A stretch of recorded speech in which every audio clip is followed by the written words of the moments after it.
விஷயம் வந்து நான் விஜயகாந்த் அண்ணா கிட்ட கத்துக்கிட்டேன். என் ஆபீஸ்ல வந்து எப்பவுமே வந்து 2 சமையல்காரன் இருப்பாங்க, சமைச்சுக்கிட்டே இருப்பாங்க. அது யாரா இருந்தாலும், சினிமா அப்பாற்பட்ட ஆளுங்களா இருந்தாலும், பட்னியோட உள்ள வந்தா அவங்களுக்கு வய நிரம்பி சோறு போட்டு அனுப்புறது வழக்கம். அதே மாதிரி நான் என்ன சாப்பிட்றேனோ, நான் திடீர்னு வந்து உட்காந்து தொழிலாளர்களோட உட்காந்து சாப்பிட்ற பழக்கம் உண்டு. ஏன்னா எனக்கு போடுற சாப்பாடு தான் அவங்களுக்கு போடுறாங்களா அப்படின்னு ஒரு டவுட் வரும்.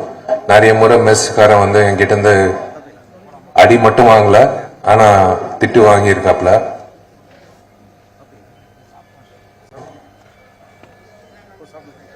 எனக்கு ரொம்ப ரொம்ப பிடிச்ச தலைவர்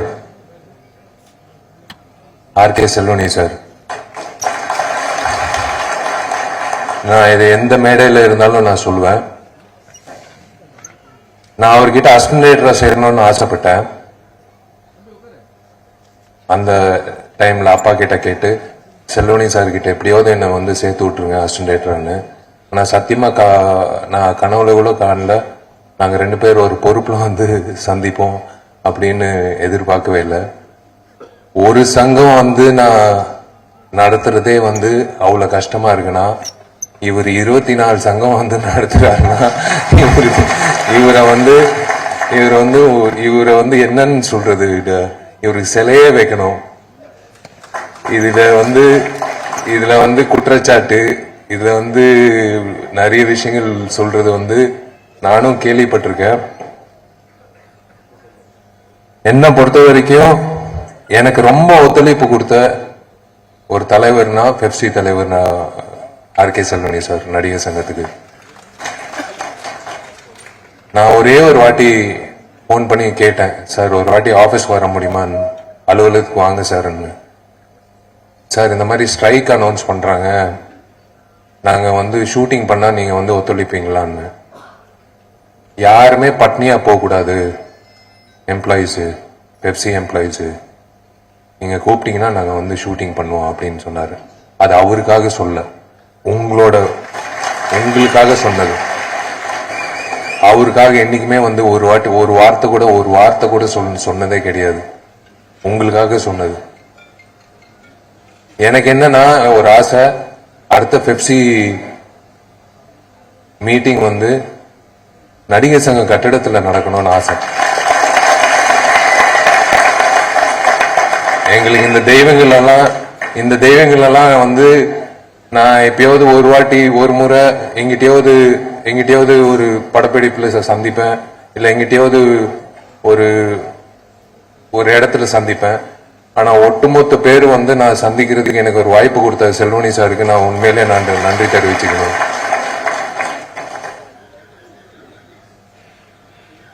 இந்த பெப்சி நிறுவனம் வந்து உண்மையிலே அவர் சொன்னது மனசார சொன்னதுதான். அவர் வந்து இந்த பேப்பர்ல எழுதி இந்த பேப்பர்ல படிச்சு எழுதுனது இல்ல, மனசார சொல்லியிருக்காரு உங்ககிட்ட சில விஷயங்கள் இல்ல, எல்லா விஷயங்களும். அவர் என்னைக்குமே யோசிக்கிறது வந்து உங்களை பத்தி தான். நீங்க நல்லா இருக்கணும்னு யோசிச்சு பாருங்களேன்.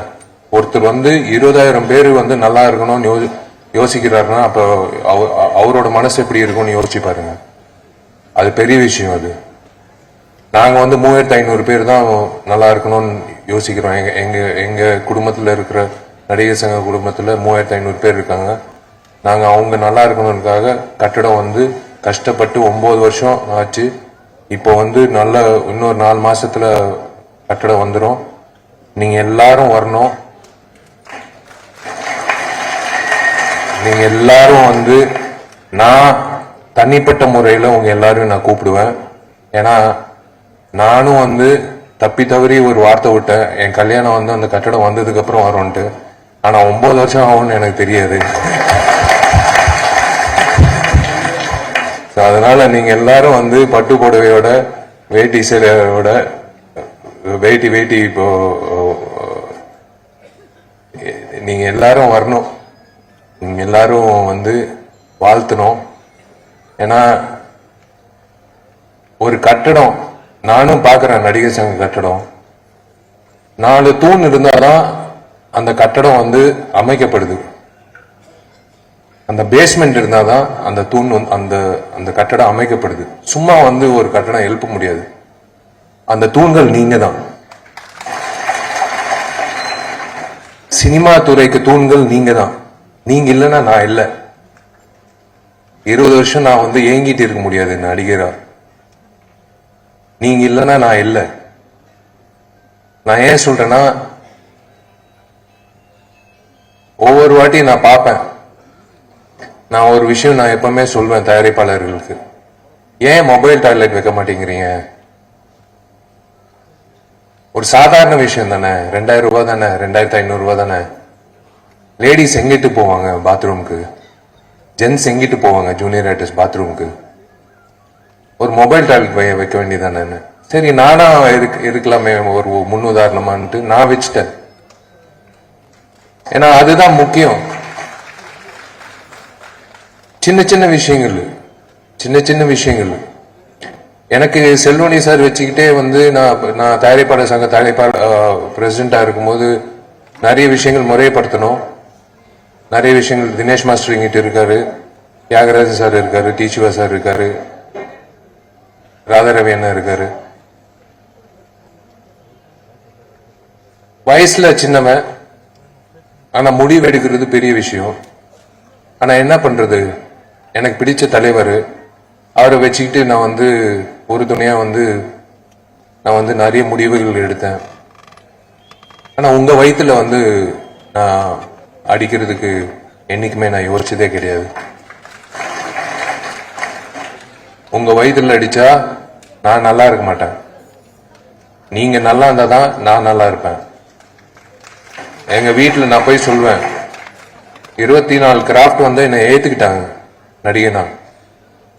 7 கோடி மக்கள் 8 கோடி மக்கள் என்னை ஏத்துக்கிட்டாங்க நடிகனா, அது வேற விஷயம்.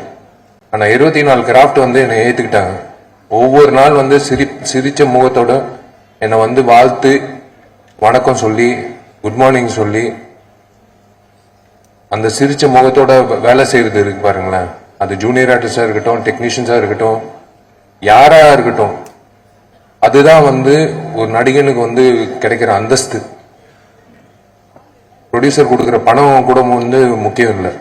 எனக்கு என்ன ஆசை தெரியுமா, கடந்த 4 வருஷமா நான் வந்து போராடிட்டு இருக்கேன். செல்வமணி சார் கிட்ட கூட நான் சொல்ல இந்த விஷயம், நான் எப்படியாவது நல்லா சம்பாதிச்சு, அவர் சொல்லுவாரு, விஷால் நீ வந்து வெறும் போய் நடி, ஒரு வருஷத்துக்கு 4 படம் நடி, போய் நடிச்சுட்டு நல்ல சம்பாதிக்கிற வழியை பாரு. நீ போதும், நீ பண்ண சேவை போதும், நீ பண்ண சேவை போதும், நீ ஃபர்ஸ்ட் 4 படத்துக்கு போய் நடின்னு அவர் சொன்ன விஷயம் வச்சு என் மைண்ட்ல ஒரே ஒரு விஷயம் தான் நான் யோசிச்சேங்க.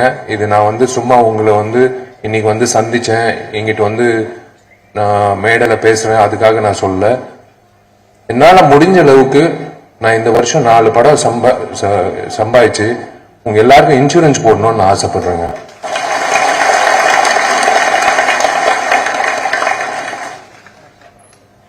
அது எனக்கு வந்து என் தொழிலுக்கு நான் வந்து தர்மம் செஞ்ச மாதிரி ஒரு விஷயம். நான் எப்படியாவது இந்த வருஷம் வந்து உழைச்சி 4 படம் பண்ணி கண்டிப்பா வந்து உங்க எல்லாருக்கும் நான் வந்து அந்த இன்சூரன்ஸ் என்ற விஷயம் வந்து உங்களுக்கு ரொம்ப முக்கியம். இப்போ ஃபைட்டர்ஸ் யூனியனா இருக்கட்டும், டான்சர்ஸ் யூனியனா இருக்கட்டும், லைட்மேன் யூனியனா இருக்கட்டும், எல்லாரும் வந்து ஒரே ஒரு விஷயம் நான் ஒரு விண்ணப்பம் வச்சுக்கிறேன். தயவு செஞ்சு உங்க ஹெல்த்தை பார்த்துக்கோங்க. தயவு செஞ்சு வந்து நான் அமைக்கிறேன் மெடிக்கல் செக்அப். தயவு செஞ்சு ஒரு 3 மாசத்துக்கு ஒரு வாட்டி ஒரு ஹெல்த் செக்அப் பண்ணிக்கோங்க. ஃபைட்டர்ஸ் யூனியன் ஆகட்டும், லைட்மேன் யூனியன் ஆகட்டும். ஏன்னா அவங்க உழைக்கிற உழைப்புக்கு வந்து கண்டிப்பா ஒரு விஷயம் தேவைப்படுது. ஆனா அது வந்து நிரந்தரம் கிடையாது. அதுக்கு என்ன பண்ணணும்ன்றது நீங்க சொல்லுங்க. நாங்க நடிகர் சங்க சார்பா நான் வந்து நான் பண்ணித்தரேன். நான் கார்த்தி, நாசர் சார், பூச்சி சார் கருணாஸ் கிட்ட கேட்டு நான் சொல்றேன். எனக்கு செல்வமணி சார் கிட்ட பிடிச்ச ஒரு விஷயம், எதுவுமே மனசுல வச்சுக்க மாட்டாரு. படன்னு ஓப்பனா பேசிடுவாரு. முடிவு வந்து டக்குன்னு வந்துடும்.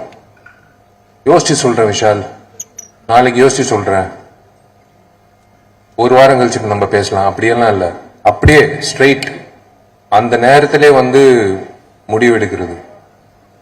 அது எங்களுக்கு ரொம்ப சாதகமா இருக்கு.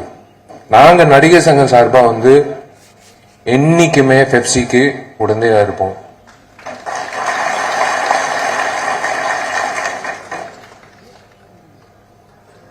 ஏன்னா வந்து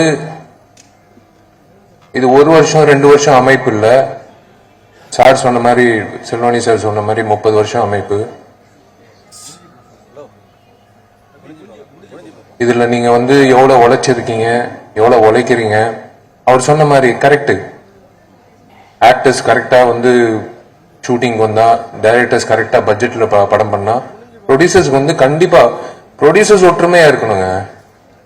தயாரிப்பாளர்கள் ஒற்றுமையா இருக்கணும். தயாரிப்பாளர்கள் தான் முதலாளிங்க. தயாரிப்பாளர் வந்து ஒற்றுமையா இருந்தா எல்லாமே வந்து நல்லபடியா நடக்கும். நான் வந்து ஒரு விஷயம் சொன்னேன், 1 கோடியிலிருந்து 4 கோடி வரைக்கும் நீங்க படம் பண்ற வரீங்கன்னா வராதிங்க, பசங்க பேர்ல பிக்ஸ்ட் டெபாசிட்டோ இல்ல வந்து நிலத்தை போட்டுருங்கன்னு என்ன திட்டினாங்க. இவன் எப்படி வந்து இப்படி பேசலான்னு. ஆனா அதான் உண்மை. இன்றைய காலகட்டத்தில் சினிமா வந்து தத்தளிக்குது. நான் ஓப்பனா சொல்றேன், இன்றைய காலகட்டத்தில் சின்ன சினிமாக்கள் வந்து தத்தளிக்குது. இது யாரும் வந்து மறுக்க முடியாது. எனக்கு தெரியும், போஸ்டர் மட்டும் நான் பார்க்கிறேன், ஆனா தியேட்டர்ல மட்டும் ஆள் இல்லை. இது எப்படி ஆயிடுச்சுன்னா, சினிமா வந்து முதல் ப்ரையாரிட்டியா இருந்தது ஃபர்ஸ்ட் கரோனா முன்னாடி. அதுக்கப்புறம் வந்து ரெஸ்டாரண்ட் சாப்பாடு கூட்டிட்டு போறது பிள்ளைகளை, அதுக்கப்புறம் வந்து பீச்சு கூட்டிட்டு போறது. இப்போ வந்து நாங்க 2வது இடத்துக்கு தள்ளி போட்டிருக்கோம். இப்போ முதல்ல வந்து சாப்பாடு பசங்களை கூட்டிட்டு போறது. வருஷத்துல வந்து 12 படங்கள் பாக்குறாங்கன்னா கரோனா முன்னாடி இப்போ வந்து 8 படங்கள் இல்ல 6 படங்கள் தான் பாக்குறாங்க. அதான் உண்மை. நான் ஓப்பனா சொல்றேன். என்ன தப்பா நினைச்சாலும் நீங்க எனக்கு கவலை இல்லை. நான் செல்வமணி சார் மாதிரி நான் ஓப்பனா மனசார பேசுற ஒரு ஆள். இது வந்து தயாரிப்பாளர் சங்கம் வந்து ஒற்றுமையா வந்து ஒரு விஷயம் பண்ணாங்கன்னா உண்மையிலே நம்ம எல்லாரும் ஒரு குடும்பமா இருப்போம். இது எப்படி, இது பாருங்க, இந்த மாதிரி ஒரு விஷயம் வந்து கிடைக்குமா? எங்கிட்டயாவது கிடைக்குமா? இந்த மாதிரி ஒரு விஷயம் வந்து ஒரு ஆடியோ ரிலீஸ் ஃபங்க்ஷன்ல சம்பந்தமே இல்லாம வந்து யாரும் வந்து உட்கார்ந்து இருப்பாங்க, யாருன்னே தெரியாது, ஒவ்வொருத்தர் வந்து பேசுவாங்க. ஆனா எங்கிட்ட இருக்கிற அத்தனை பேர் வந்து சினிமாக்கு சார்ந்த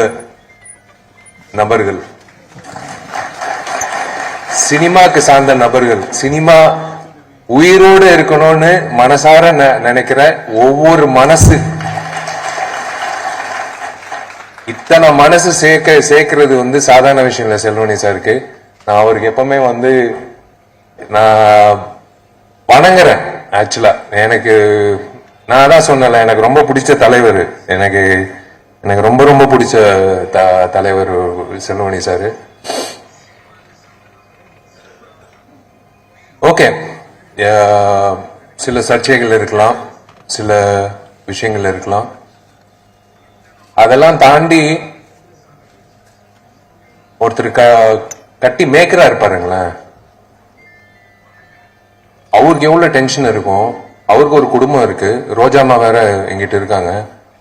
அவங்களுக்கு தான் கேட்கணும் எப்படி வந்து தாங்கிக்கிறாங்க அந்த டென்ஷன் அவர் வீட்டுக்கு போகும்போது. எல்லாம் தாண்டி வந்து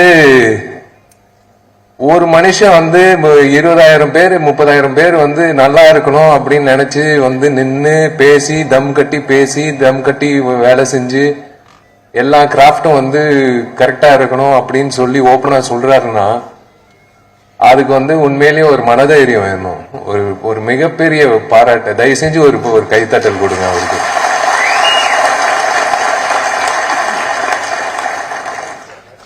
ஏன்னா எனக்கு தெரியும் 3500 பேர் வந்து நான் கட்டி மேய்க்கிறது இல்ல, அவங்கள பாத்துக்கிறது, அவங்களோட நன்மை, அவங்களோட நல்லது கெட்டது எல்லாமே பாத்துக்கிறது. நானு கார்த்தி எல்லாரும் ஒரு ஒரு அமைப்பா வந்து நடிகர் சங்க கட்டடம் கட்டுறது வந்து ஒரு சாதாரண விஷயம் இல்லை. நான் திரும்பவும் சொல்றேன், நீங்க தயவு செஞ்சு எல்லாரும் வந்து, எனக்கு தெரிஞ்சு ஜூலைல முடிஞ்சிடும். ஏன் கல்யாணம் எப்போன்னு தெரியாது. நீங்க எல்லாரும் வரணும், நீங்க எல்லாரும் வந்து வாழ்த்தணும். அது உங்களோட கட்டடம். அது வந்து நடிகர் சங்கம் மட்டும் இல்ல, மொத்த சினிமா இண்டஸ்ட்ரிக்காக கட்டப்பட்ட ஒரு கட்டடம் அது. நீங்க எல்லாரும் வரணும். நீங்க அம்மாக்கள், பெரியவர்கள் எல்லாரும் வந்து நீங்க சிரிச்ச முகத்தோட நான் உங்களை பார்க்கணும். அங்கிட்டு நான் நிப்பேன், வாசல்ல நிப்பேன். பெப்சி பொறுத்த வரைக்கும் நிறைய விஷயங்கள் மாற்றங்கள் நடந்தது. ஆனா ஒரு விஷயம்தான், அதுல அவங்கள புண்படுத்தாம, அவங்க வயிற்றுல அடிக்காம அந்த விஷயங்களை மாத்தணும்னு செல்வமணி சார் வந்து ஒரு துணியா இருந்தார். அதுதான் பெரிய விஷயம். நாங்க ப்ரொடியூசர்ஸ் வந்து என்ன வேணாலும் சொல்லலாம், ஆனா நான் ஒரே ஒரு விஷயம் நான் சொல்லிக்க விரும்புறேன். நடிகர் சங்கமா இருக்கட்டும், தயாரிப்பாளர் சங்கமா இருக்கட்டும், பெப்சியா இருக்கட்டும், எந்த சங்கமா இருக்கட்டும், நம்மெல்லாம் ஒரு குடும்பங்க. நம்ம எல்லாரும் வந்து வெளியில பார்க்கும் போது நீங்க என்ன சொல்ல போறீங்க? சினிமால இருக்கேன்னு சொல்ல போறீங்க. நானும் அதான் சொல்ல போறேன். நான் நடிகன், நான் வந்து 20 வருஷம் இருந்திருக்கேன் அப்படின்னு நான் சொல்லல. நீ என்ன பண்ற அப்படின்னு யாராவது கேட்டாங்கன்னா நான் சினிமால இருக்கேன்னு சொல்ல போறேன். அதே மாதிரிதான் நீங்களும் சொல்ல போறீங்க, அதே மாதிரிதான் எல்லாரும் சொல்ல போறாங்க. எல்லாரும் அது சொல்லலாம், ஒற்றுமையா இருக்கலாம். எல்லாரும் வந்து ஒரே ஒரு விஷயம் நான் சொல்லிக்க விரும்புறேன். முதலாளிகள் வந்து ஒற்றுமையா இருந்தா எல்லாமே நல்லது நடக்கும். அதுக்காக உறுதுணையா இருக்கிற ஒரே தலைவர் செல்வமணி. பயன்படுத்திக்கோங்க, தயவு செஞ்சு பயன்படுத்திக்கோங்க. எனக்கு தெரியாது என்ன பிரச்சனைன்னு, எனக்கு நடுவில் நான் வந்து பார்க்கல, நான் படப்பிடிப்புல இருந்ததுனால. ஆனா என்னை பொறுத்த வரைக்கும் நீங்க எல்லாரும் ஒண்ணுதான். நீங்களும் நானும் ஒண்ணுதான். சாயம் பூசின நீங்களும், சாயம் பூசின நானும் ஒண்ணுதான். அதுல ஒன்னும் கருத்து வேறுபாடு கிடையாது. சாயம் பூசினவங்க அத்தனை பேரும் நடிகர்கள். அது ஜூனியர் ஆர்டிஸ்டா இருக்கட்டும், சூப்பர் ஸ்டாரா இருக்கட்டும், யாரா இருந்தாலும் சாயம் பூசினவன் நடிகன், நடிகை.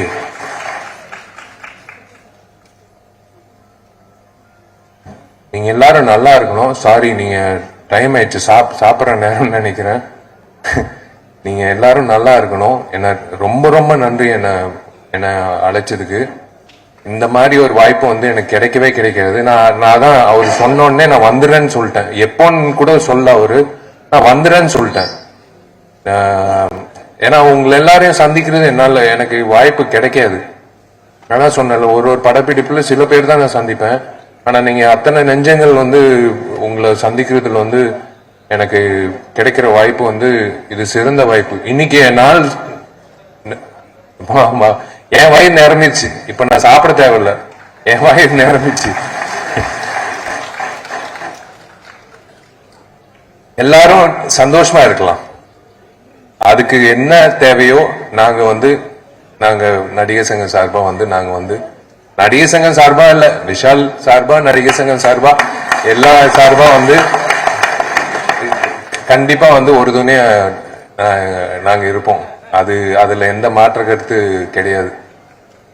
திரும்பவும் சொல்றேன், நான் சாப்பாடு தான் நீங்க சாப்பிடணும். நான் என்ன வாழ்க்கை வாழ்றேனோ, நான் என்ன சந்தோஷம் அடையறனோ, அதே மாதிரி நீங்களும் உங்க வாழ்க்கையை வாழணும். நீங்க சந்தோஷமா இருக்கணும். நீங்க எல்லாரும் நல்லா இருக்கணும். நன்றி, வணக்கம். பிளே ஸ்டோர் மற்றும் ஆப் ஸ்டோரில் இருந்து பாலிமர் செயலியை QR கோடு மூலம் பதிவிறக்கம் செய்யுங்கள். செய்திகளை உடனுக்குடன் பெறுங்கள்.